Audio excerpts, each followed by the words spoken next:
এটা তো আপনার সাথে আমি একমত 100 বার যে আমার নাগরিকের একটা ফাইলের প্লটের ভ্যালু হচ্ছে 4 কোটি টাকা, 5 কোটি টাকা, কোথাও 3 কোটি টাকা, কোথাও 2.5 কোটি টাকা, তাই না? 100 বার বর্তায়, আমি কোনোভাবে অস্বীকার করছি না।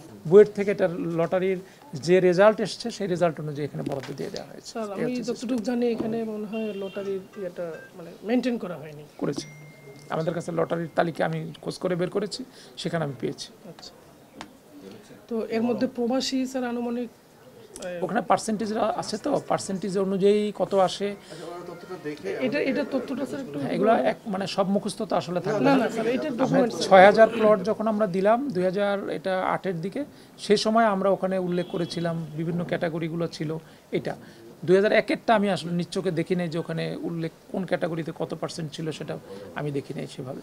বাট সবগুলো নথিও তো আমি এসে আসলে ওইভাবে খুঁজে বের করা স্যার আপনি আসার পর মানে কোনো প্রবাসীর কোনো অভিযোগ পেয়েছেন কি? অনেক অভিযোগ পেয়েছি, অনেক অভিযোগ সমাধান করেছি। কি ধরনের অভিযোগ? এখনো একজন এই যে বাইরে বসা আছে, সে হচ্ছে অভিযোগ যেমন একটা যে আমি টাকা জমা দিয়েছি, আমার এখানে এই ডকুমেন্টে আমি টাকা পাচ্ছি না, কোথায় জমা হয়েছে সে পাচ্ছে না।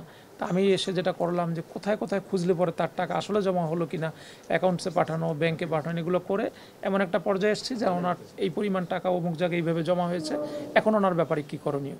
কিন্তু যে সকল ডকুমেন্ট উনি দিয়েছে দেখা গেল সব ফেক, অর্থাৎ এটা ফেব্রিকেটেড ডকুমেন্ট আর কি, জমা যেটা দেওয়া আছে বা নাই, কিন্তু কিছু আবার পাওয়া গেছে সঠিক। এভাবে তারটা জোগাড় করে তাকে একটা সমাধান দেওয়ার ট্রাই করা হয়েছে। আরেকজন প্রবাসী যেমন তিনি ফরেন এক্সচেঞ্জের, অবশ্যই তো ডলারে জমা হয়, সে ডলারে জমা হয়েছে, কিন্তু একটা পরিমাণ টাকা এখানে আমাদের অ্যাকাউন্টে জমা পাচ্ছি না আমরা, সেটার জন্য বাংলাদেশ ব্যাংকে আমরা লিখেছি কয়েকদিন আগে। এ ধরনের প্রবাসীর যত ধরনের থাকে, সেই সাথে যদি কারো কোনো টিকিট করা থাকে দ্রুত তার ফাইল ডিসপোজাল করার বিষয় থাকে, এটা আমরা করেছি। এই 2 দিন আগে এক প্রবাসীর জন্য যিনি হেবা করবেন বাবা মেয়েকে, এটা আমরা যেটা রেওয়াজ ছিল সেটার বাইরে গিয়ে যিনি গ্রহণ করবেন ওনারটা ভিডিও কল, ওনার সাথে কথা বলে ওনার অন্যান্য ডকুমেন্টস নিয়ে আমরা এটাকে জায়েজ করেছি। মানে এতটা গুরুত্ব আমরা প্রবাসীকে দিচ্ছি, যেহেতু তারা দূর থেকে আসতে পারে না, এটাই আর কি। তবে মানে এই নিয়মকানুনের বিষয়গুলো খুব যদি ইজি করা হয়, সেক্ষেত্রেও কিন্তু দুর্নীতির মানে ঘটে যেতে পারে। যে কারণে এগুলোকে আমরা কাগজপত্র যাতে সঠিকভাবে গ্রহণ করি, এই জিনিসগুলো আমরা স্ট্রিক্টলি দেখি আসলে। আরেকটা পয়েন্ট আছে, আমরা এই যে অনলাইনে হয়তো আজকে ওই যে আপনারা যখন এখানে এসছেন তখন এই যে অনলাইনের কাজটা আমরা কবে স্টার্ট করতে পারবো এটা নিয়ে কিন্তু আমি মিটিং করেছি। তো এটা একটা গুরুত্বপূর্ণ ইস্যু ছিল, সেখানে জনগণ কতটা ইজি অ্যাক্সেস করতে পারবে তার এই আবেদনটা করার ক্ষেত্রে, এই জিনিসগুলো নিয়ে কিন্তু ওনাদের সাথে বার্গেনিং করা হয়েছে। আপনারা হয়তো লক্ষ্য করছেন কিনা আমি জানি না। তো এই জায়গাগুলো আমরা করেছি। এখন অনলাইনে যখন আমরা তাদের সেবা দিতে শুরু করব, সেই সাথে আরেকটা পয়েন্ট আছে যে আমাদের যে এই সেটেলমেন্ট এখানে হচ্ছে এখন নতুন, এই সেটেলমেন্টের ইস্যুটা নিয়েও আমরা সকালে বসেছি। মানে আজকে আমি খুব ইয়ের মধ্যে ছিলাম, খুব প্যাকড অবস্থা। এটা আপনারা রুমে ঢুকে বুঝেছেন যে মানুষজন অনেক বসা ছিল। এটা না, এটা আমি অস্বীকার করব না। আমি সিভিল সার্ভিসে 19 বছর 6 মাস কাজ করছি। আমি মাঠ প্রশাসনে 13 বছর ছিলাম। আমি অনেক জায়গায় সিলেন্ট হিসেবে কাজ করেছি, ইউনো হিসেবে কাজ করেছি। তো দালাল চক্র নাই এটা আমি মোটেই বলবো না। এটা দালাল চক্র আছে, এটা ধরে নিয়ে আমাদেরকে সেটাকে দূর করার চেষ্টাটা করার দরকার আর কি, আমরা সেটা করছি। এখন একটা অফিসের আপনার 15 বছর 17 বছর 20 বছরের যে অপকর্ম, সেটা আপনি 5 মাস 2 মাস 3 মাসে আমরা টোটাল ক্লিয়ার করতে পেরেছি, এই দাবিটা আমি আসলে করতে চাই না। এটা করাটা ঠিকও হবে না। আমরা ট্রাই করছি, ধীরে ধীরে আশা করি এটার ইতিবাচক একটা পরিবেশ ক্রিয়েট হবে, এটা আমার চিন্তা।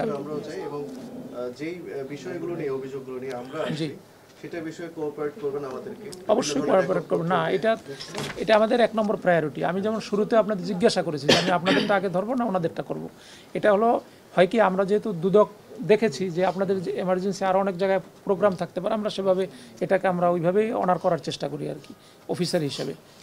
আপনাদেরও সেটা ভাবা দরকার। হ্যাঁ বলেন স্যার, এটা অনেক ডকুমেন্টস হয়তো আমরা পরেও নিব, আজকে হয়তো সব নেওয়া সম্ভব না, সেটা আমাদের পক্ষ থেকে কঠিন হয়ে যাবে। এটা স্যার অফিশিয়াল পার্সেন্টেজের যে বিষয়টা আছে, এটা আপনারা মনিটরিং এর ব্যবস্থা করবেন? কিসের পার্সেন্টেজ, এটা ক্লিয়ার করেন আপনারা। উভয় কর্তৃপক্ষই যে দেওয়া নেওয়া লেনদেন, এইটা অফিস থেকে বন্ধ করার কার্যকরী একটা ব্যবস্থা আপনাদের কোনো সাজেশন থাকলে আমরা সেটা এখানে গ্রহণ করব। আমরা এখানে যারা ঊর্ধ্বতন কর্তৃপক্ষ আছে কেউই কোনো ধরনের পার্সেন্টেজের সাথে যুক্ত না, আমার লাইন ডিপার্টমেন্ট, যেটা আমি নিশ্চিত করে বলতে পারি। কিন্তু এরপরেও যদি নিচ লেভেলে কোথাও কেউ চায়ের দোকানে বসে কোনো রেস্টুরেন্টে বসে কোনো কারোর সাথে যোগাযোগী কিছু করে থাকে, এটা আমাদের দ্বারা আসলে এখান থেকে মনিটর করা সম্ভব না। কিন্তু যদি আমাদের কাছে কোনো অভিযোগ আসে যে এইটার সাথে জড়িত বা এটা করেছে, তার কাছে ঘুষ চেয়েছে অথবা পার্সেন্টেজ চেয়েছে, আমরা সেটার ব্যবস্থা নিব। না নিলে সেটা আমাদের দায়ের মধ্যে পড়বে। এখন পর্যন্ত কোনো সাধারণ নাগরিক আপনাদের এই বিষয়ে অভিযোগ করেনি? না, আমাকে এই পার্সেন্টেজ আমার কাছে চাচ্ছে, অমুকে আমার কাছে ঘুষ চাচ্ছে, এটা আমার কাছে অভিযোগ করে নেই। আপনি হয়তো 5 মাসে আসছেন, বিগত সময়গুলোতেও করছে কিনা এরকম কোনো ইনফরমেশন পেয়েছেন কিনা? না, অবশ্যই করেছে। এটা না করার তো আসলে কোনো কারণ নাই। এই জায়গাটায় যে এটা আমি নিচে খুব আসার সময় দেখলাম আপনাদের স্বচ্ছতার সাথে হয়েছে, আমি তো এটা বলছি না একবার। অভিযোগ হ্যাঁ, ওখানে অভিযোগ আছে, অনেক অভিযোগ, যেমন আমার অগোচরেই চেয়ারম্যান মহোদয়ের কাছে আসতে পারে, যেটা আমার কাছে আসে নাই। আমি তো আসলে মিড লেভেলের অফিসার এখানে, আমার উপরে 2 জন ঊর্ধ্বতন কর্তৃপক্ষ আছে, একজন মেম্বার, একজন চেয়ারম্যান। ওনাদের কাছে যেটা এসে থাকে এটা সব আমি তো জানি না। আমাকে এখন পর্যন্ত আসে না, আমার কাছে কেউ অভিযোগ এভাবে আসে নাই। এমনি অনেক ধরনের ঘুরাচ্ছে, সমস্যা হচ্ছে, এগুলো বলেছে, সেগুলো আমরা সমাধান করার ট্রাই করছি। কেন দেরি হচ্ছে, আমি যেটা সাধারণত করার দরকার হয়। আর প্রত্যেকটা অফিসারের তো একটা পলিসি থাকে, আমি তো তাকে ধমকায় করব কিনা বা আরও বুঝে করব কিনা, অনেক ধরনের পলিসি থাকে, আমি সেগুলোকে অ্যাপ্লাই করার ট্রাই করছি। এখানে যেমন আগে 250 ফাইল পেন্ডিং ছিল, এখন আপনি খুঁজে দেখবেন না যে 250 নাই। আমার এখানে সব একটু যদি আমি দেখাই, দিকে আমার সেক্টর ওয়াইজ নির্দিষ্ট করা আছে, কোন খোপে কয়টা আছে, কবে আসলো না আসলো, এগুলো মনিটর করে আমরা চাচ্ছি যে আমার অফিস যদি 0 করে দিতে পারি আমি। তো কালকে যেমন আমি একটা মোবাইল কোড হঠাৎ দিয়েছে, নাহলে গতকালকে আমার এটা 0 হয়ে যেত। আজকে সকাল থেকে এগুলো নিয়ে আমি ব্যস্ত আছি আর কি, হয়তো বিকেলে শেষ করবো অনেকগুলো বিষয়। তো এই জিনিসগুলো আর কি, যদি আমি এখানে 0টা করতে পারি, আমি তখন অন্যদেরকে ধরতে পারবো যে তোমার এখানে ফাইল পেন্ডিং কেন বা কি। কিছু ডিলিডালি আছে এখনও, অ্যাটিচিউডটা, আজকে অ্যাটিচিউড নিয়ে কথা বলছি, যে অ্যাটিচিউড 100% আমরা মানুষের জন্য জনগণ ধর্মী হই নাই এখন পর্যন্ত।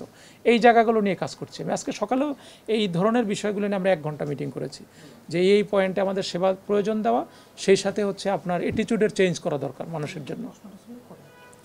বলেন, আপনাদের যে কোনো প্রশ্ন আমি উত্তর দিতে পারি। কথা বলতেন, ফাইল গ্যাপ আপনি যেগুলো উদ্ধার করছেন, জি, এগুলোর সাথে যারা জড়িত ছিল আপনি বলছেন যে এরা সবাই রিটায়ার্ড বা মৃত। না, সবাই না, আমি বলেছি 2-1 মারা গেছে, কেউ আপনার রিটায়ার্ড করেছে, এই ধরনের কেউ চাকরিতেও আছে, সব যে একরকম তা তো না, 2-3 ধরনের ব্যাপার। চাকরিতে কর্মরত আছে এরকম কাউকে পাইছেন কিনা? হ্যাঁ, কর্মরত আছে, কি ব্যবস্থা নিচ্ছেন? তার বিরুদ্ধে ব্যবস্থা নেওয়ার জন্য অলরেডি আমি ফাইলে লিখে অ্যাপ্রুভ করিয়েছি। এখানে তাদের বিরুদ্ধে কিছু তদন্ত হচ্ছে, সাসপেন্ডও হয়েছে, বললাম যে সাসপেন্ড হয়েছে এটার জন্য? না, শুধু এই একটা স্পেসিফিক কারণে না, বিভিন্ন কারণে সাসপেন্ড হয়েছে। এখন সাসপেন্ডের বিষয়টা তো উপর থেকে হয়, আমাদের যেখান থেকে করে কিছু বদলি হয়েছে, মানে আপনার তো থেকে ফাইল গায়েব হয়ে যাবে, এটা মানে খুবই অদ্ভুত একটা ব্যাপার যে কিভাবে ফাইল না, এটা তো আপনার সাথে আমি একমত 100 বার, যে আমার নাগরিকের একটা ফাইলের প্লটের ভ্যালু হচ্ছে 4 কোটি টাকা, 5 কোটি টাকা, কোথাও 3 কোটি টাকা, হয়রানি করা হয়, কোথাও 2.5 কোটি টাকা, তাই না? হইলো আপনাদের উপর বর্তায়, কারণ আপনারা এটার অথরিটি। 100 বার বর্তায়, আমি কোনোভাবে অস্বীকার করছি না, ফাইলে কিন্তু কাস্টোডিয়ান কে? কিন্তু ফাইলটা কোন আমলে গায়েব হইল তার উপর বর্তানোর বিষয়, ঠিক কিনা? তো আমরা যদি সেখান থেকে ফেরত আসতে পারি যে না, নতুন করে গায়েব হচ্ছে না, পুরনোটা উদ্ধার হচ্ছে, তাহলে আপনি কি সেটা পজিটিভ বলবেন না? আমি সেটাই বলছি, আর কিছু না। যেমন আমার চেয়ারম্যান স্যারের বয়স এখানে 7-8 মাস, আমার বয়স এই জায়গায় 5 মাস, আমার মেম্বারের বয়স হয়েছে 1.5 মাস, তাহলে আমাদের 3 জনের ডিউরেশনটা দেখেন। তো আমরা তো ট্রাই করছি এখান থেকে, আমাদের আমলে যদি ফাইল গায়েব হয় সেক্ষেত্রে একটা বিষয় যে দায় আমার উপর বর্তাবে, ঊর্ধ্বতন কর্তৃপক্ষ হিসেবে একদম সবার উপরেই বর্তায় এটা আর কি। এখন এই গায়েবী ফাইলের সংখ্যা বের করা এবং পুনরুদ্ধার করা, এটা যে আসছে যে আমারটা কোথায় তারটা আমরা খুঁজে বের করছি, ওইভাবে হচ্ছে। কিন্তু আমরা যে সব নিজ উদ্যোগে করতে পারছি না, কারণ হলো আমার এখানে গায়েব হয় ফাইলগুলো তো কারো না কারো দায়িত্বে থাকে, রেসপন্সিবিলিটিতে থাকে, ওই জন্য আমরা ওইটা দিয়ে চেক করে বের করি যে আমাদের এই ছিল কোথায়। আপনারা ওকে চার্জ করেন না যে যার কাস্টোডিয়ানে ফাইলগুলো ছিল এখান থেকে কিভাবে গায়েব? অবশ্যই আমাদের এখানে মুভমেন্ট রেজিস্টার আছে। এখন দেখা গেল একটা কেসে গিয়ে পেয়েছি মুভমেন্ট রেজিস্টারই পাচ্ছি না, এখন কি করবেন? আপনারা যদি আপনাদের অফিস নিয়ে অবস্থা বুঝছেন কিনা, কোনো একটা পর্যায়ে গিয়ে আমি দেখা গেল আমি মুভমেন্ট রেজিস্টারই পাচ্ছি না। কি উত্তর আসলো সেখান থেকে যে এখান থেকে যখন এগুলো শিফট করা হয়েছে অমুক জায়গায়, তখন এই রেজিস্টার কোথায় গেছে কেউ বলতে পারছে না, কাকে ধরবে? অফিসেরই ব্যর্থতা। ব্যর্থতা নিয়ে তো প্রশ্ন নাই, ব্যর্থতা তো স্বীকার যে হ্যাঁ, অবশ্যই অফিসের ব্যর্থতা, এটা হওয়া উচিত না কোনো অফিসে। কিন্তু এই পর্যায়ে আমার এসে পরে সেখান থেকে যতটুকু আমরা ট্রাই করছি, আমাদের তো অনেক ব্যস্ত থাকতে হয়, তার মধ্যে ট্রাই করা হচ্ছে। এবং নাই তো এখানে তো আমাদের এখানে কাজ করে না, আমাদের এখানে কাজ করে না। আচ্ছা, সাইফুল্লাহ চৌধুরী নাই বলেছি, আর একটা আসেনি না, আমি দেখছি ফেরদৌস না, ফেরদৌসের যে কাগজ দিলাম সে কি এখানে কাজ করে? কাজ করে না। তাই লেখেন কোন কোন একজন বলেন না, ওখানকার দুইজনকে নিয়ে আসুন। এটা দেখলে একজন একটু যান প্লিজ, আমার মনে হয় চিনতে পারবেন। এই যে নাই, এটা দুইটাই আমরা নাই, আগের দুইটা তো নাই, আমি নিজেই বলেছি। ফেরদৌসও নাই, যেটা বলেছি। প্রধান কার্যালয় থেকে 4 সদস্যের একটা টিম এখানে আসছে। মূলত একটা সুনির্দিষ্ট অভিযোগের প্রেক্ষিতে আমরা আসছি এখানে। পূর্বাচল উপশহর প্রকল্পে প্রবাসী মালিকদের ছবি পাল্টিয়ে প্লট বিক্রি করা হচ্ছে এবং ভুয়া মালিক সাজিয়ে তাদের প্লটগুলো বিক্রি করা হচ্ছে এবং অনেক সময় দেখা যায় যে ফাইলও গায়েব করা হচ্ছে, ফাইল খুঁজে পাওয়া যাচ্ছে না। তো এই সংক্রান্ত অভিযোগের প্রেক্ষিতে আজকে আমরা এই অভিযানটা করছি। তো আমরা প্রাথমিকভাবে অভিযানে এসে আমরা কিছুটা সত্যতা পাইছি, আর কিছু রেকর্ডপত্র আমরা চেয়েছি পরিচালক মহোদয়ের কাছ থেকে। তো আমরা ওইগুলো যাচাই বাছাই করে আমরা প্রতিবেদন কমিশনে দেব।